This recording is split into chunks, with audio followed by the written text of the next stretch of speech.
Good morning. Good morning. I wish to welcome all of you, those who are with us in person and those who have connected with us online, and to thank you for coming to celebrate with us the very unique event of inauguration of the Catholic University of Lublin Center for the Study on Diplomacy.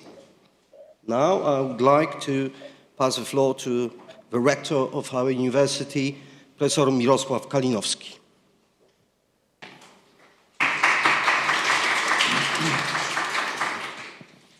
Good morning, everybody. I am so happy that our university right now, today, is the inauguration of the Center of Diplomacy.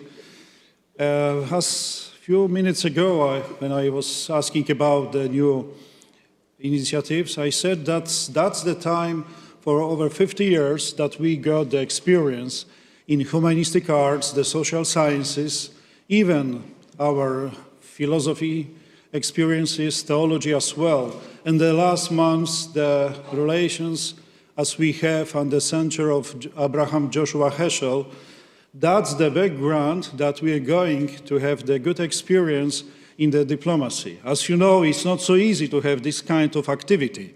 And I am very happy that Diplomatic Academy in Vienna, Professor Brix, is together with us. I am very honored that you are together with us online, and we are ready to receive your inspirations and reflection about the activity in this kind of academic area. Thank you so much, and I would like to say thank you to Vice Rector, Professor Beata Piskorska, because she is the person who the last, I think, almost 1 year take the very activity to fund this center. So I think that's we on the right way. Thank you so much, and God bless you.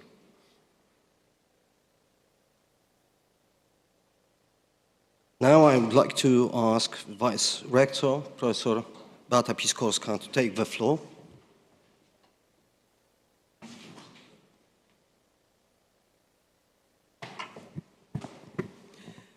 Your Magnificence, Rector, Vice Rectors, Your Excellencies, Ambassadors, present with us in practice and online, Honorary Consuls, Deans, Directors of the Institutes, Head of University Units, Academics, distinguished guests invited on our today celebration. It's a great honor to welcome you to the ceremony of inauguration of the Center for the Study on Diplomacy at the Jean Paul II Catholic University of Lublin. I'm grateful all esteemed guests for accepting our invitation. It's a great honor for us. The inaugural lecture as a keynote lecture launching the Center of Diplomacy at the Catholic University of Lublin has agreed to be delivered by Mr. Emil Brix, Director of Academy of Diplomacy in Vienna, the best and the most recognized school of diplomacy, Academy of Diplomacy in Europe. Noticing the great importance of diplomacy, soft power, and diplomatic protocol in international relations, not only on the level of professionals, professional diplomats, our goal as a center of diplomacy in KUL, our goal is to shape, educate, and especially disseminate knowledge about the foreign policy of Poland, contemporary international relations, and dynamics of their challenges. The Center of the Study of Diplomacy at the Catholic University of Lublin aims especially to undertake the multidisciplinary study of modern diplomacy and its evolution. The subject matter undertaken is unique in the Lublin as an education, in our education and research market. Undoubtedly, the experience, prestige, and scientific research potential of our university predispose us to undertake in-depth activities in this area. We appreciate, especially with representative of the diplomatic community of Lublin, Poland, and the world, who cooperate with us many years.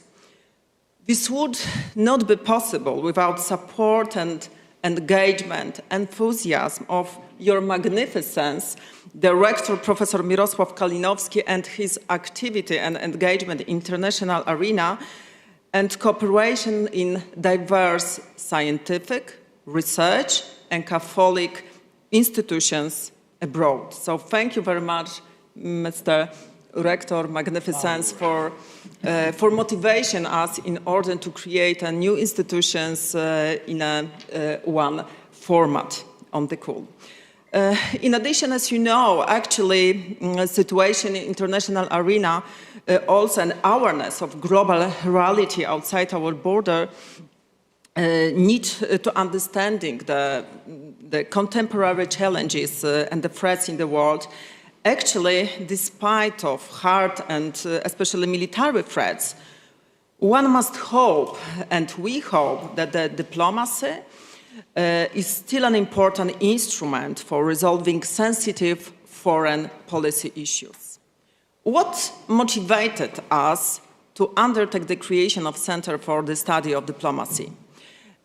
1 year ago, we undertook, in collaboration with the Regional Center for International Debate in Lublin, a pilot project, a series of diplomatic courses as a part of Lublin Academy of Diplomacy, supporting by Akademii Dyplomacji of Ministry on Foreign Affairs of Poland, with a keynote lecture of Minister Arkady Żegocki, the Director of Akademii Dyplomacji of Ministry on Foreign Affairs of Poland. Course attracted the wide interest of people, starting from students, academic staff, local government officials. So actually, we have no doubt that the subject of diplomacy is important and attractive in public communication. As His Magnificence have already mentioned, we have now very good and recognizable experience and success in the area of creation of special centers focused on some kind of cooperation in areas. It is worth mentioning the already existing format at our universities, such as Center for Medieval Studies, mentioned earlier the Abraham Heschel Center for Catholic Jewish Relations at KUL, Center for Research on History on the Polish Government in Exile, Center for Research on Polonia organizations abroad. So I really hope that the Center for the Study of Diplomacy will be complementary to existing ones formats. Therefore, in the short, our ambition is to become a leading scientific and research center in Lublin, specializing in the subject of modern diplomacy, promotion in Poland, its culture, history, heritage, and identity of our country and our university as a Catholic university abroad. I would like to mention that our university is perfectly prepared both in terms of partial research conducted in the various fields of study, as Your Magnificence Rector stressed, on the Institute of Political Science and Administration, Institute of European Studies, Institute of Law, Institutes of Economy, and Faculty of Social Science, Romanistic, and some linguistic. We are linguistic prepared, especially on French language, to conduct this kind of courses in French language, especially. So thank you very much for this input. However, I strongly believe that thanks to accepting the invitation to collaboration by our honorable guests, partners, researchers, and diplomats, the center will be another recognized research unit aimed at consolidating and promoting the values of Catholic University of Lublin as its identity in the world. We hope that thanks to your support, enthusiasm to work together, we will realize our ambitious goal of establishing the Academy of Diplomacy, the Catholic University of Lublin, in the nearest future.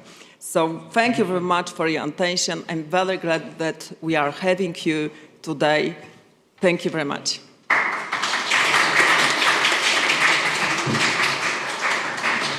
As I see, there is Your Excellency Piotr Wilczyk, the Ambassador of Poland in Great Britain, the former Ambassador of Poland in the US. Please take the floor for a second, Mr. Ambassador.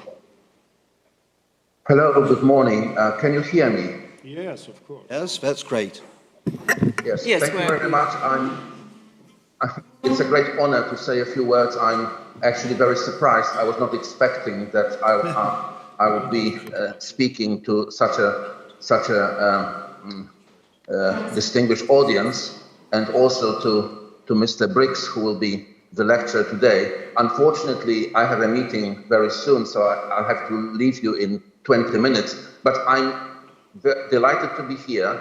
I was very excited to hear from the rector, Professor Kalinowski, that the Catholic University of Lublin is going to open such a center.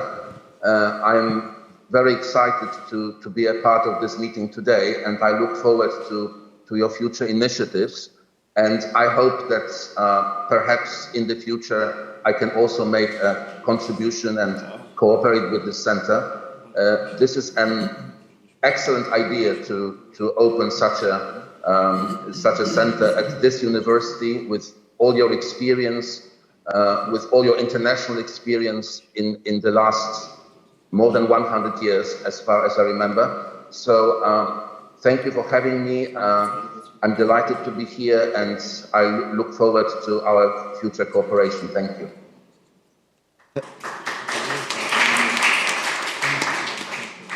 Thank you very much. In this part of our event, I would like to invite you to the keynote lecture by Mr. Emil Brix. Dr. Emil Brix, born in 1956 in Vienna. He is diplomat and historian. He is a director of the Dyplomatische Akademie Wien, Vienna School of International Studies since 2017. After joining the Austrian diplomatic service in 1982, Mr. Brix worked as a political secretary for a parliamentary group of the Austrian People's Party. In 1986, he was appointed head of cabinet of the Minister of Science and Research. From 1990 until 1995, he served as Austrian Consul General in Krakow, Poland. Subsequently, he was director of the Austrian Cultural Institute in London, a position he held for 4 years.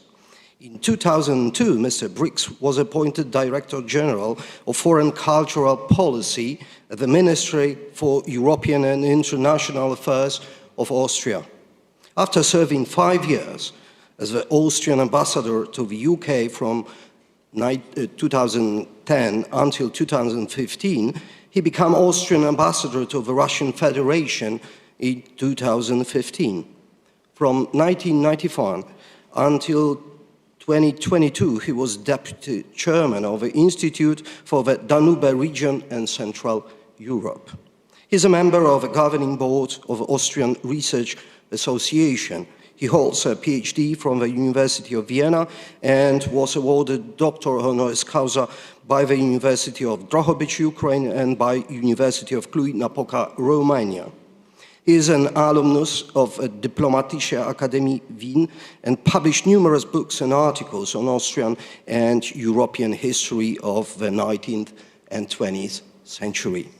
I would like to invite you all to Dr. Brix's lecture entitled How Much God Is in Modern Diplomacy. The floor is yours. Thank you very much for the kind introduction. Good morning, Dzień dobry z Wiednia. It's a pleasure, Mr. Rector, Madam Vice Rector, colleagues, dear students, to be with you, at least virtually. In our times, things have changed. We do things very often virtually. But I hope to come to Lublin also in presence during the inaugural phase of your center. Let me first congratulate you on the idea and implementation. In Europe, many of us have good ideas, but implementation, as we know, especially also in university context, is sometimes very difficult. So congratulations that you could convince your rector and the faculty to start this initiative. I think it's high time to discuss also in the context of religious activities about diplomacy, and especially modern diplomacy. I intend to say a little bit during the time that I have whether there is God in modern diplomacy or not. Let me start by reminding some of you maybe of what John Major said in a conversation with Boris Yeltsin in the 1990s. He asked Boris Yeltsin, "What is the economic situation of Russia? Let me know in one word." And Yeltsin said, "Good." And John Major wanted to know more. And then he said, "Well, but tell me a little bit more. Say it in 2 words." And Yeltsin answered, "Not good." And that's what, to a certain extent, is my answer to the question, is there enough God in modern diplomacy? I would say it seems to be the case that we have a lot of institutional, organizational, mediation efforts relating between religious institution, ideas and beliefs, and the modern diplomacy. But when you look more deeper into it, you get the impression that these areas are too separated nowadays. And I understand that your center will be one of those academic institutions where there is a real attempt to bring these elements closer together. I am a practitioner diplomat, so I know that what I'm speaking about when I ask for more influence of religion and religious institutions in diplomacy. But let me start with why there is such a need for research and activities from the side of religions. First of all, very clear to all of us, but we need always to remember this. We live in an unstable world order. Nobody knows. None of our statesmen or leaders or diplomats know what the stable world order in 10, 20 years will be. All we know is that there is a change going on at the moment, and that this change at the moment is a more fragmented world order. More fragmented world order means that in order to create some sort of stability, there is a need, a growing need for stable institutions. And it's obvious one of the most stable institutions are church institutions. The oldest, most stable church institution. By the way, also universities are already among the oldest and most stable institutions in the world. Also a good sign for our universities. But when we say fragmented and unstable, we should also add unjust world order. Because what's happening right now in this turning point of Zeitenwende is really that arguments are used that we almost forgot to use to say that the world order we are aspiring for has to be more just than the given world order is. Just remember Mr. Guterres every other day saying this in the United Nations system, but we all know that the UN system itself is at a critical point where it has an influence on these issues or not. But that's the way it is. The world order is fragmented, unstable, and certainly unjust, even in the liberal democracies of the West. And when we look at what is the big picture, what is the geopolitical picture, then we might say that the unipolar world of the United States dominance after the end of the communist regime, after the end of the Cold War, is going towards a multipolar world order with more superpowers which share, in whatever time they share, the possibility of power on this globe. And in this multipolar world order, the name of China comes first, but also India, and to a certain extent, still also Russia. And let's hope that our continent, Europe, also plays a role. role in this multipolar world order, which will be very difficult, very difficult. I'm saying this especially in Poland, because when Europe wants to become one of these knobs of our multipolar world order, we need a stronger European Union. We need more common activities in the European Union, and this will be quite a struggle to achieve with different opinions of different members of the European Union. But what we certainly are not seeing is a strengthening of the multilateral world. And this is where actually already the question of how much God comes into play, because a multilateral world order is a world order where there are more actors. Even if they have less hard power, if they have less military might, they have a say. Officially, in the General Assembly of the United States, one vote for each member state of the United Nations. We all know that effective multilateralism needs always to make compromises to achieve this. So, if this is the picture of the world order, then what are the consequences for diplomacy? The consequences for diplomacy are very clear. Last Saturday, Henry Kissinger, one of the big diplomats of the 20th century, celebrated his 100th birthday, and people tend to remember what he said in his most of his works. He said, actually, you have to be a realist. You have to be a realist if you want to have an influence on world politics, and only a realistic view of the global order and its changes helps us to go forward. There might be even some sort of combination with what is called realism in theological terms and about the Catholic Church. There are some, as you know, especially American researchers who speak about realist tradition and pragmatic tradition also in Christianity. And when Kissinger said realism, does that mean that only the interest plays a role in the future world order? Only interest, only what national interest mainly wants to achieve, and not what we used to call in diplomacy the common good. And Kissinger always said, no, this is not the case. When I talk about interest, I also include issues of values. I also include some sort of idealistic theory of international relations. And he says that the values are an important part of the future world order. So there we are, between interests and values. And this dilemma between these two areas is open at the moment. It is open for discussion by diplomats, by state leaders. How much of a value-oriented order will there be in the future? I just give you a practical examples. Whenever we from the European Union go to China, go to Russia, go to other places where authoritarian rule is concerned, should we speak out for human rights first and then talk about business? Or should we talk about business and maybe say a few nice things about human rights? This is an open question. And we know that European leaders, but also American leaders, Canadian leaders, always have a struggle how to approach authoritarian leaders and authoritarian regimes concerning, the consequences of globalization, the consequences of a changed world order.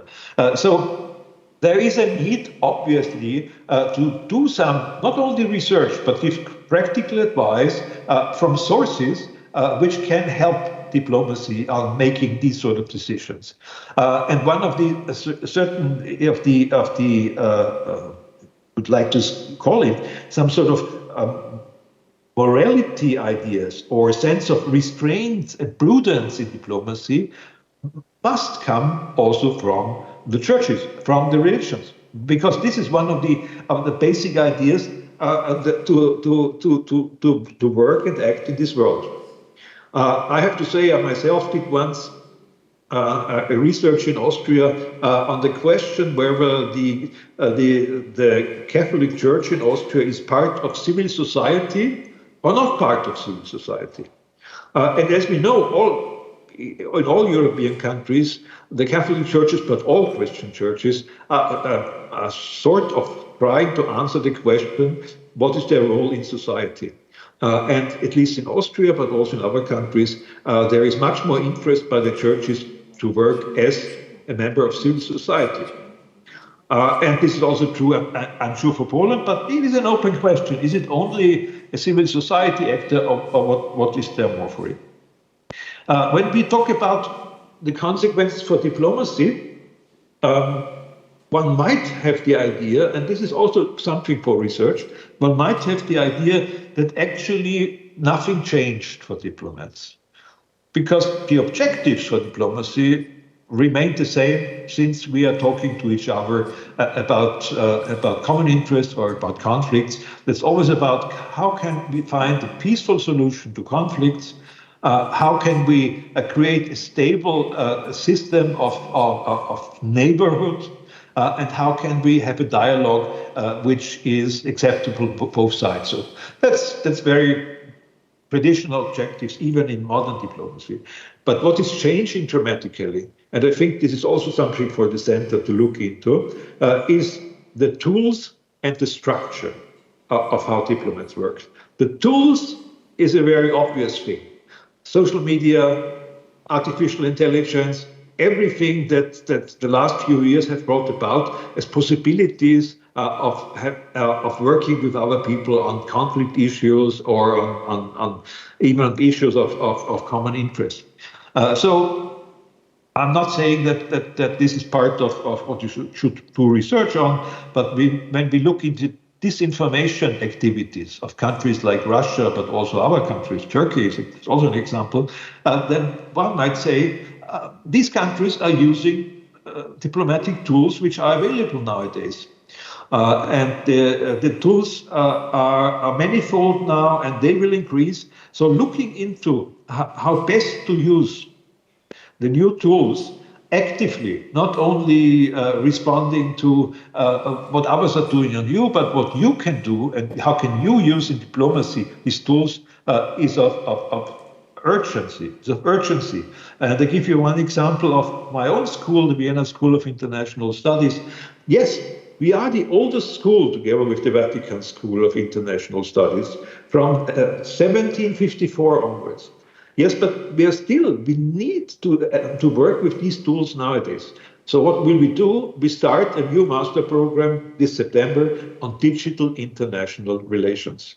And the idea is not only to understand that we have to use tools in diplomacy which are new, but also to understand how these tools work and what might come out of these tools. So what are the consequences for world politics, for diplomacy and whatnot. So our students will have for 1 year to learn how these things work, how a computer works, what artificial intelligence is, what machine learning is, how logarithms work, how they can really do that. So they also become technical experts on this new digital world.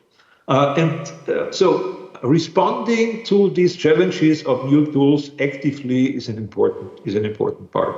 I give you a very personal example. The first time that I heard about ChatGPT was on the occasion of the anniversary of the Akademii Dyplomatycznej in Krakow in November last year, when a professor from the Jagiellonian University gave a lecture on ChatGPT.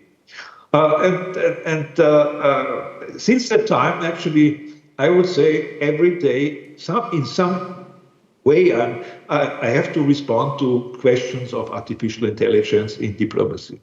So things are changing very fast. We need also the academic understanding of what's going on, and we need to be actively involved. But why I say not only the tools are changing, but also the structure is changing, has to do with a fact which I would say is not a very promising fact, but it's a fact of life in diplomacy and in world politics. We are going towards a way where community and identity issues are becoming much more relevant for peacemaking, for global issues, for diplomacy. This identity orientation, identity politics has even been described by the most fervent supporter after the end of the Cold War, speaking about the end of history, Mr. Fukuyama, a political scientist in California, who now wrote a book about identity politics. So here things have really changed, and we have also to adapt to this idea when identity politics become so important in international politics, we have to understand what identities are, how they work, what their influence is, what their possibilities are. Again, here, the idea of God, the idea of faith, the idea of religion as organization, of churches, and the idea of morality comes in very much, because it's not a question simply about what is an identity, but what is the contents of this identity, what are the consequences of this identity. Many people are now saying that our nations have to redefine their identities, and I think this is an issue in Poland, this is an issue in my country, in Austria. This would certainly be an issue in a country like Russia, but also just think about Turkey. Is Mr. Erdogan going to have a moderate Islamic republic, or is it a more radical religious understanding of Turkey, or is it a resecularized Turkey that we come up? These are all questions that we have to deal with much more than we used to 20 or 30 years ago, and especially in time of the Cold War. It was very clear, more or less, on which side one can stand. But now things are much more gray, and we need much more help from outside of the national actors. And that's the third point, actually. We are looking for good actors in world politics, for actors who are credible, who have tradition, and actors who understand how much dialogue and compromise are important. And this is the reason why religion came into play in so many international organizations and even foreign ministries. In most of the European foreign ministries, you have secretariats for religious affairs, mainly for freedom of religion, but not only, but also for understanding the salience, the importance of religious institutions. And even in the international organizations, we have organizations to deal with intercultural dialogue, and with the Alliance of Civilization in the United Nations system. We have it in Europe, we have a Secretariat for Religious Freedom in the European Union. So a lot of small institutions which try to work to bring together the possibilities of ideas coming from the religious world for creating a better global surrounding. And this is the most important structural change, that we need much more than just the national actors. There are so many different actors, and it's not good to leave the field only to radical actors that we know come partly out of religious institutions and ideas, but also coming out from all other fields of areas that we can be aware of. This is the reason why diplomacy has to be interested in what is going on in religion. But some people may say, fair enough, there are so many activities for ecumenical dialogue, and a lot has been achieved. In my country, there is an organization called Pro Oriente, which tries to bring together the Christian Church of the East with Catholicism, working even with the Russian Orthodox Church. But what is the relevance? Don't we live in a secular world where this doesn't play a role? It's just art for art's sake when religious organizations are trying to come up with common ideas about how to approach the God and how to approach the providence. Or you're much better in knowing what I'm talking about than I am as a modest historian and diplomat. But how can we do this and have the best partners? And one of my heroes has always been a religious sociologist who was born, actually, I think in Austria, Peter Berger. And Peter Berger, who died some years ago, unfortunately, was one of the leading religious sociologists He was working with people on the construction of realism in the 70s. But in 1999, this Peter Berger, who always said we are living in a secularized world, was suddenly writing, and I have to quote it because it's so important, the assumption that we live in a secularized world is false. The world today, with some exceptions, is as furiously religious as it ever was, and in some places more so than ever. And I fully agree. This secularization of the world is a phenomenon we have to look into. What does it mean? To whom can we give the power and the relevance when the world is really desecularized? There are a lot of think tanks working on this issue and giving even numbers whether the world has become more secular or less secular. And most of them say, actually, it depends on what you mean by secular and non-secular. And that is true. But overall, the number of people with faith is increasing in the world. So this is the phenomenon we have to talk with. We should not care too much, at least as diplomats and researchers in diplomatic service, we should not care about what can we do against the secularization, what can we do that less and less people go to churches, go to Sunday Mass. This is an issue for the churches. But the issue for a diplomat really is to say, what does it mean that there is a trend of re-secularization which is sometimes not closely connected with the churches and the rituals of the churches? What does this mean? What are the relations between the different churches and how relevant are they? So one of the issues where we need more God in modern diplomacy is understanding how this obvious need for something beyond the rational is influencing world politics more and more. And I don't have to talk about radical Islam or ISIS or these sort of things, which claim to have also this answer to secularization and to sort of re-secularize the world.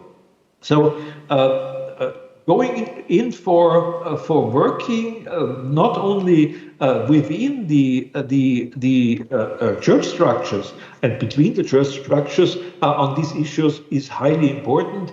The Austrian Foreign Ministry, when I was responsible also for church affairs in the early 2000s, started a process called Conference of European Imams.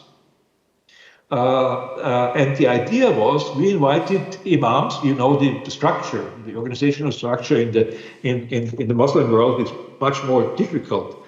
It's much easier in our Catholic world. We know where the Pope is, and we know how the structures work. Sometimes we know them less, sometimes we know them more, but at least we seem to know them. But what did we do? So we invited imams from all European countries to come together for a week to discuss whether it's possible to create something like a European Islam. And we did that not because we wanted to help Muslims to create the structure or an organization. We did it only to help us politically to moderate Islam, to have something which is a moderation in the political context of the Islamic world. You might guess what happened. We failed. We totally failed. Nothing came out. We did 3 attempts to have a European Islam conference. They all came. It was nice to discuss all these things, but the political outcome was zero. I'm saying this just to tell you how difficult these sort of issues are, and we should not rely only on creating headlines that we have meetings all the time, but we have always to look what is the relevance, what is the salience of these sort of issues. But there are areas where it's very important also to use the possibilities that we have. I think the most obvious example is at the moment the Russian war of aggression in Ukraine. All the consequences also for the church structures in Ukraine. What happens there? What is the political work that happens there? I think this should be, especially in a neighboring country like Poland, especially in Lublin, there should be a task also to do research on. What does it mean also for the churches, but what does it mean for the political process? Is it really helpful for diplomatic processes, which are difficult, as we know at the moment? What is the relation to the Russian Orthodox Church in all of this?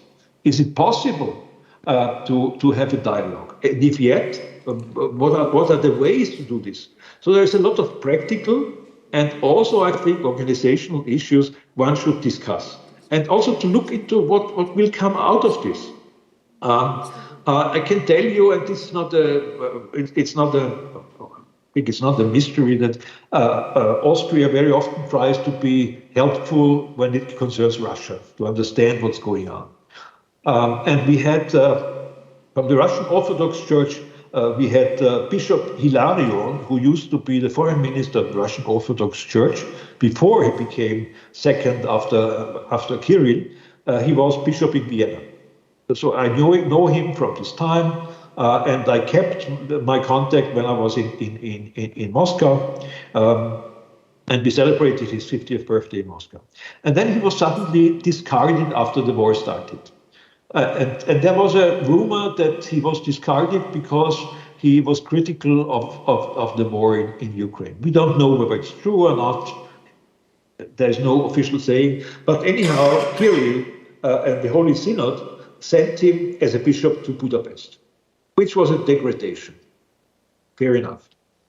So we don't know what that means.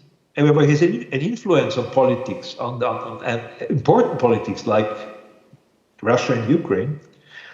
So we tried to make contact with him in Budapest, and I think this led finally to the fact that when Pope Francis visited Hungary about a month ago or 6 weeks ago, he not only met all the Catholic bishops there in Budapest, but also Bishop Hilarion in his church in Budapest. And I think these are very important things, because one of the things we learn in diplomacy nowadays is one of the major changes of tools is that we need more contacts between leadership. It's very obvious. It's not so much about organization structure. Leadership is important again. Mr. Macron, Mr. Scholz, Mr. Erdogan, Mr. Putin, Mr. Xi, these are the important issues. So what does leadership do in these issues? And I was personally pressing also the Vatican to be more outspoken on this war. The advisors of Pope Francis were very hesitant to be more outspoken on this war and all these sort of things, and this is still an ongoing process. But I think already the meeting of the Pope with Bishop Hilarion in Budapest was a good sign that leadership can work in these sort of issues. And this is just one of the many examples where we need to invest in that. And one, I think, of the heroes of history, diplomacy, and religion has the name Herbert Butterfield. I guess also in your school, there are people doing work on the historian, a Christian historian, Herbert Butterfield, who lived during the war and after the Second World War. And Herbert Butterfield, and I recommend everything he wrote, was an academic, and he was not a diplomat, but he wrote a lot about how religion, and especially Christianity, should have an influence on international relations and on diplomacy. And he said one of the reasons why is because it's not the processes, it's not the structures we make decisions in history. It's always the contingency of the leader. It's what the leader does is really the thing that counts when you look into history in decision making. And he says, and again I'm following here, therefore it's much more valuable to look into how personalities shape history and what possibilities and restraints they have in doing this, what are the restraints they have to follow, than to look into the processes only. And by the way, Herbert Butterfield was a friend of George Kennan, the famous American diplomat. Later on, the famous political scientist Morgenthau also always referred to to Butterfield and to the work of Butterfield. He speaks also of, but at the same time, of providence, which is a difficult term for a historian, I would say. But he gave always sovereignty of personality over process. Also one of these big trends that we should look into. And as I said, I recommend his essay, God in History, but also all his works on Christianity and history. So you see that there are possibilities that your work as a center can be of high relevance for modern diplomacy, because the question of how can we understand desecularization in the present world is something where religion can help us. The question of where is the relevance of churches in international relations, in diplomacy, is a relevant question for research and also for practical uses. What can we learn from ecumenical dialogue and the failure of ecumenical dialogue also for diplomatic dialogue activities? Is it true that mediation and mediation efforts can be done by religious people and religious organizations with more credibility than with non-religious people? This is one of the big ideas in a lot of the literature on the role of religion in world politics, that finally mediation is a topic for religious organizations because they are good in prevention of conflicts, they're good in mediation, and they're good in reconciliation. My hope is that it's true, but we, and especially you, have to prove it, that it's true, that there is a real success in mediation because of the involvement of either religious leaders or at least people with a religious background. So these are issues here. And then there's the question of morality. Diplomats and diplomatic history is always full of asking, should there be moral arguments in foreign policy? Should there be moral arguments in foreign policy? And the answer used to be, throughout the history of diplomacy, yes. But this changed in the 18th century, as we know, with Enlightenment. It changed, especially with people like the Austrian Chancellor Metternich in the 19th century, with Bismarck, and then even with Kissinger writing about Bismarck and Metternich. Then it was no longer a question of too much morality in foreign policy. But actually, morality can help in the issues of a fragmented world order, because it gives us the sense of restraint, how we deal with these issues. It tells us the story of prudence, I would say. It's not about which values should you follow. It's about what sort of restraints, what sort of constraints should we accept? What is the prudence? What is the idea of how we can create common goods? And actually also what are common goods that should be outside of power politics? We are at the moment struggling in diplomacy. What to do with the outer space? Is it a common good, as in diplomacy we tend to say, or are more and more national interests trying to get hold of the outer space? The same is true for the Arctic, for the Antarctic, the open sea, and now even for virtual things like artificial intelligence and its application. And I think this idea of moral constraints to come to a conclusion are very important elements that we should bring in from the side also of religious actors, church actors. So you understand what I can do in this keynote is actually talking about religion as a civil society actor and churches as a civil society actor. I'm not talking about any metaphysical ideas here. I think with what I said, that the power of identity is coming back. And religion is one of those identity markers. In many, many countries still, it is. And the obvious power of religious organization in given conflicts, it is clear that we need more religious involvement in diplomacy.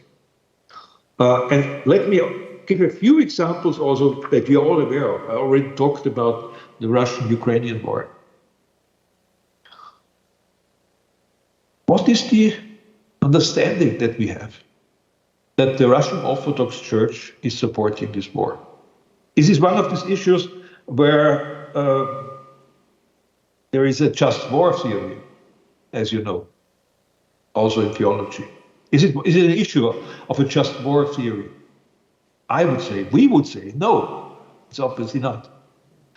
So the question is, what is Kirill and the Russian Orthodox Church doing here? And this is not just a simple question, or it's a complicated question, because the simple answer would be they profit from being as close as possible to the regime of Mr. Putin. They got back the churches. The domes of the churches are gilded again everywhere. New ones are being built, and they feel they have an influence on ideas of traditional family values. You know all the issues that are interesting for the Russian Orthodox Church, and the state is fulfilling it. So it's a partnership where they profit. That's the idea. But behind this, there seems to be much more. There is an aspiration of the Russian Orthodox Church to say, yes, we are the third world. Yes, we are the one where Christianity should be based on. And this again helps Mr. Putin. When I was ambassador in Moscow, I had already also visited here at many occasions. You have the statue of Vladimir with a cross in his hand in Kiev, because Kiev is proud to have this tradition of Vladimir, Christianity, beginning of Christianity. What did Mr. Putin do? He let create, with civil society friends, a big statue of Vladimir, much bigger than the one in Kiev, in front of the Kremlin, and the cross is threatening towards the direction of the Ukraine. By the way, he wanted to have it even much bigger, but the heritage organization of UNESCO said, no, it can't be higher than the church domes in the Kremlin. At least there was some sort of restraint. But still, much bigger than the one in Kiev. So for both sides, for the regime, Mr. Putin, and for Patriarch Kirill, it seems to be obvious in a simple answer that they are in a partnership where they should work together. But how can we understand what's happening there? I think for a Catholic university, this is an issue, especially when you're close to what is happening there. But there are many other examples where this sort of influence is highly important for us, for diplomats. Just think about Iraq, or overall the relationship between Sunnites and Shiites. What is there, the political context that's happening there? What does it mean in our conciliation efforts that there is now a compromise between Saudi Arabia and Iran, that they are meeting under the mediation of the Chinese? What does it mean actually for this religious side of the conflict, which, as we know, in Iraq had terrible consequences? But also conflicts which are far away from us here in Europe, like between India and Pakistan. There is still this religious issue of the competition between Muslims and Hindus since the beginning, actually, of independent India and independent Pakistan in 1949, and there is fighting in Kashmir from time to time over all of this. But the best example is certainly Israel, what's happening there, and the fact that the role of religion and the fact that you have a radicalization of religious components even in the Israel parliament, in the Knesset, that you have also on the side of the Palestinians. You have a majority every election, the last about 10 years, of Hamas, of the more radical part of the Islamic side in this conflict. Or think about the Balkans. Shouldn't we also be involved from a point of view of people who are interested in the role of religion? Shouldn't we look into what can be the contribution of God or religion, to be more clear, in these conflicts between Kosovo and Serbia, for instance, but also all the conflicts, almost all the conflicts that we have in the Balkans. And I would love to say, even we in the European Union have left out some issues because we didn't want to talk about it as diplomats, which have a religious background. And the best example is Northern Ireland. Northern Ireland has a background of a religious competition between Protestants and Catholics. And when you look into the data that we have, and politicians do not want to talk about this, still nowadays, more than 90% of young people in Northern Ireland are either educated in a Catholic school or in a Protestant school. And as long as we have this divide, already the whole educational system, it will be very, very hard to go beyond this ethnic and, more than ethnic, actually, religious divide. And it's becoming sharper, the conflict, because we are going towards a time when there will be a majority of Catholics in Northern Ireland. And what is the way forward? What can religious community really do in such a diplomatic conflict, which involves the Republic of Ireland, the United Kingdom, not so much any longer the European Union on both sides? So there are so many examples of where we need more God in modern diplomacy. And as I tried to say, and I'm coming to a close actually, as we are trying to say, it's not so much about the purely moral input that we need. What we really need is the effort to use all the expertise that religious institutions, also religious universities, but certainly especially churches, church leaders, have in this context. And one thing one can say there is, for sure, is there will be more need of these activities, more need and more work for you to do. So that means that I'm quite optimistic that you will need more researchers, more students also at KUL for these sort of activities on the question of how much God is in modern diplomacy. I finish here, and my takeaway actually from this keynote should be churches are, again, relevant factors in civil societies.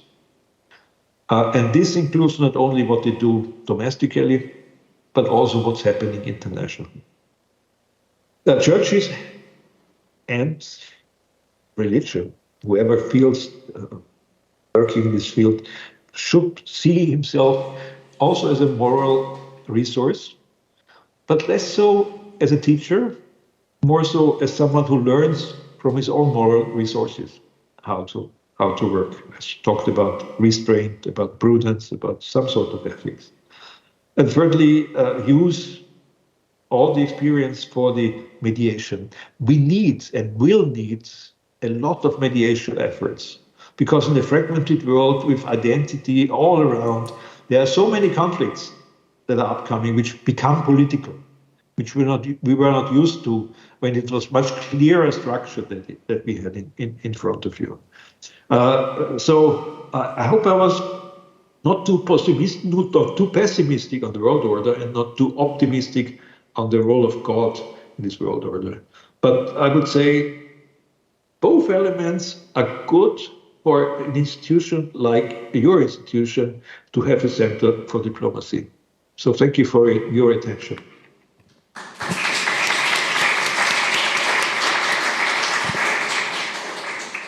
Thank you very much, Mr. Brix, Doctor, for very brilliant introduction to diplomacy. First of all, to contemporary approach to international relations we live today. It's the time for discussion, it's the time for question, because on the room, in practice, we have many scientists, many practitioners, diplomats as well. So it's time for you, it's time for question. If you have some, please not hesitate to ask it to Mr. Brix. What I need to comment, I have to comment, I feel obliged to comment, is that even though we have really many brilliant diplomats of Polish interest in foreign relations abroad, we shouldn't forget that our main and more distinguished, most famous diplomats was John Paul II. As a Catholic University of Lublin, we shouldn't forget about it, that our interest as a Poland, as a Catholic Church, and even university, our university, which names comes from John Paul II, was the most famous diplomat and representative of our interest, our identity, and our role in international relations. So just to mention, because, you know, so in the connection to your lecture and role of the religion. Please, if you have some comments, if you have some questions, yes, please. Yeah, please wait for the micro, because we should be sure that Mr. Brix hears us. Thank you very much for this inspirational lecture. And as representing the Center for Jewish-Christian Relations at our university, I'd like to ask you about this particular field of expertise also in the church, but also in diplomacy. To what extent Jewish-Christian relations can be a battleground or a teaching field for diplomacy? What sort of teaching comes from this particular field, and how Jewish-Christian relations could be incorporated in this future school of diplomacy at our university? What possibilities, opportunities do you see here? Thank you. If I may answer directly, Jewish-Christian relations are very often Holocaust-related and anti-Semitism-related, and this is rightfully so.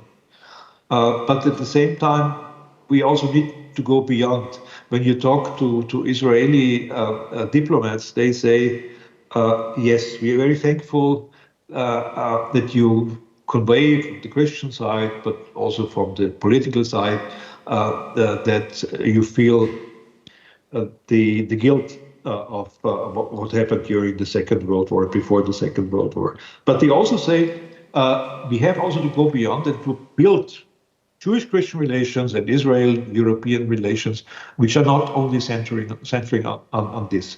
It is very difficult to do this, not so much because we don't have enough Holocaust researchers, but because anti-Semitism, as I guess we all know, is still alive in a lot of Christian countries. And I think there are many institutions which deal with these issues. But for an organization like the Catholic University of Lublin, that is a must also to look into these issues and what also anti-Semitism in Poland means and meant.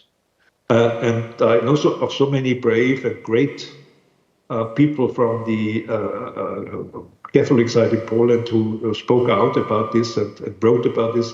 So it must be, even if it's a problematic area for some people, it must be an issue. And the second point where I think we have a need is this idea, what is Europe based on? And I'm sure you're familiar with the fact that there were attempts about 10, 20 years ago to write it into the proposed constitution of the European Union that it's based on Jewish Christian traditions. It was not possible, it was not accepted by some of the countries, including France at that time. And it was not even possible to create in the European Union someone responsible for the church relations with the European integration process. They found a very, very meager compromise saying, yes, now we have one office where there is someone who deals with religious freedom, issues of religious freedom. But actually, when you look into his job description, it's religious freedom outside of the European Union, outside of the European Union. This is quite often the case. So where I think there is a need is also to help in this sort of understand what Jewish-Christian relations in the European context meant, what they mean and what they could mean, and how much this tradition is helpful also in creating something. And we are in a Europe where a lot of things are changing now. I'm always saying if Europe wants to compete in the world order, it has to become an empire. A very four-letter word almost, a very bad word, empire. The Europeans don't really want to become an empire. We had bad traditions, bad memories of this. But some sort of empire, that means some sort of power is needed to be one of the players in the common world order. And this fight will continue. Mr. Macron, on the one side, who wants to have the European power even without the United States, or other people like, I don't mention now, other people who feel that this is not necessary, that we have more in common, work more together. But whatever the outcome there will be, the question of what is the basis, is there a Jewish Christian tradition which is helping us in maybe creating a fair empire, an empire which is just, at least more than we do now, is necessary. In all our trade treaties, and this is diplomacy at its best, in all our trade treaties, we Europeans are using already our power to the detriment of the other countries where we do the trade treaties with. We treat them really as a global south. And it is no surprise that now they are saying, no, the world order is changing. You are no longer the one in the driver's seat. You have to change the context of trade treaties even. And I think there is a job to be done to make these sort of things, and they are highly important, free trade treaties, world politics, to make them more just. And this is my long answer to your question, where I think experience that we made in how we deal with Jewish Christian traditions, but also relations, can help us in world politics. Dr. Brix, thank you for your answer and remark. I invite all participants in today's meeting to ask questions in English. If it is possible, please feel free to raise your hand and introduce yourself. Are there any questions? Okay, one more time. Yeah, of course, please.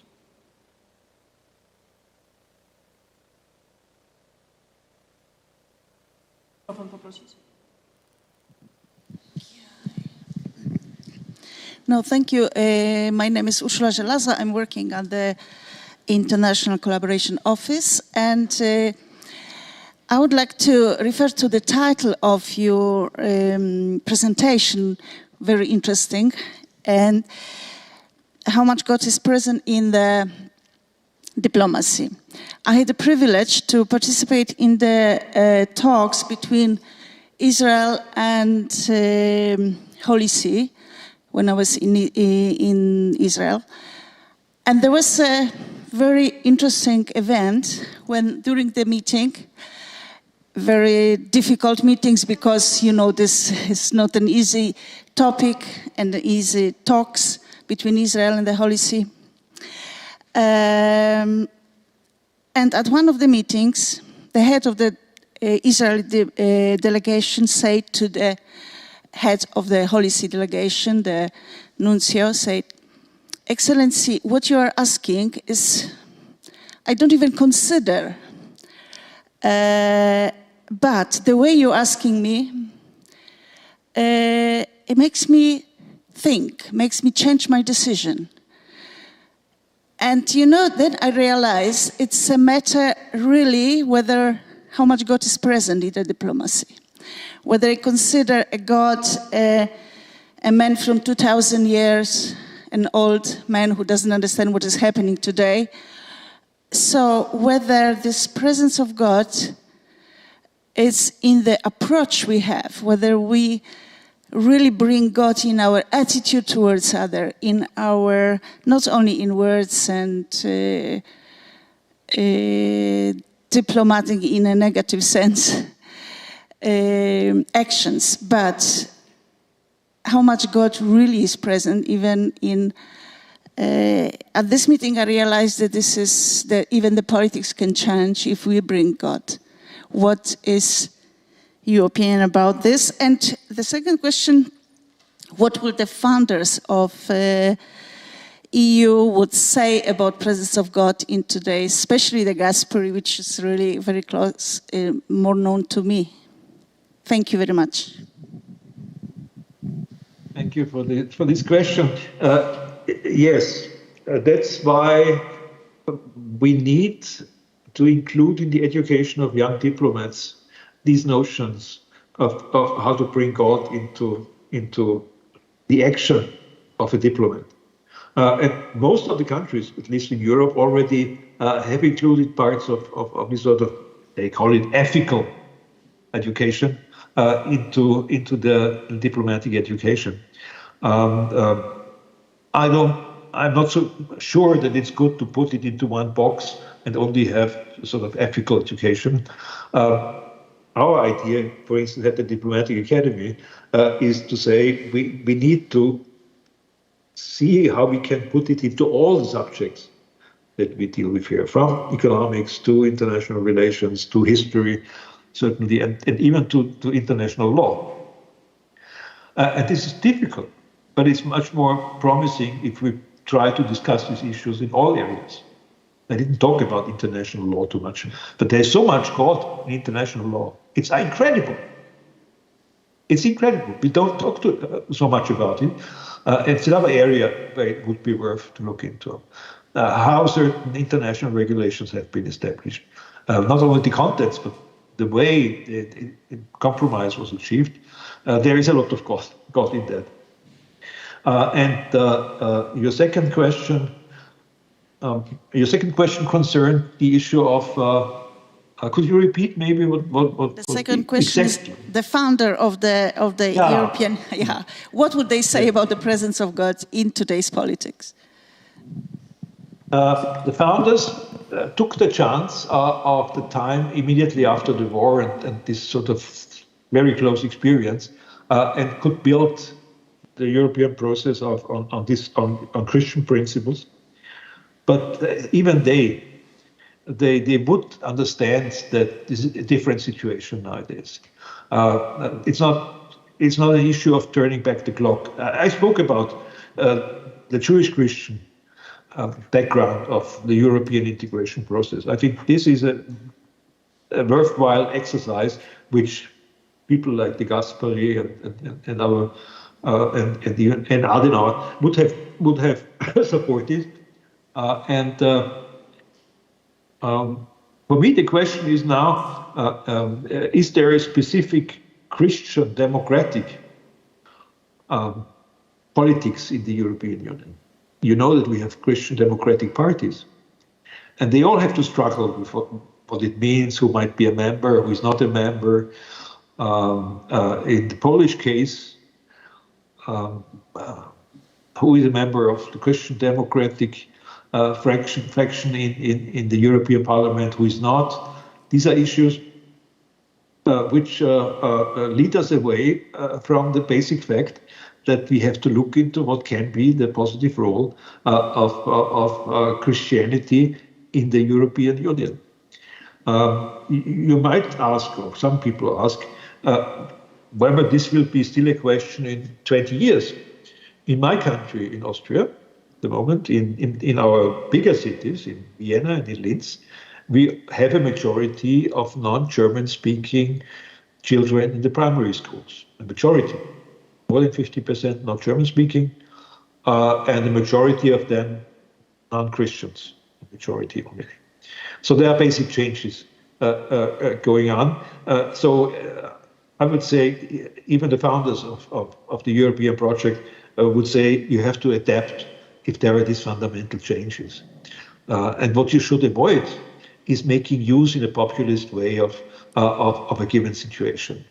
I don't think that they would have loved what some people do now regarding migration issues and border issues.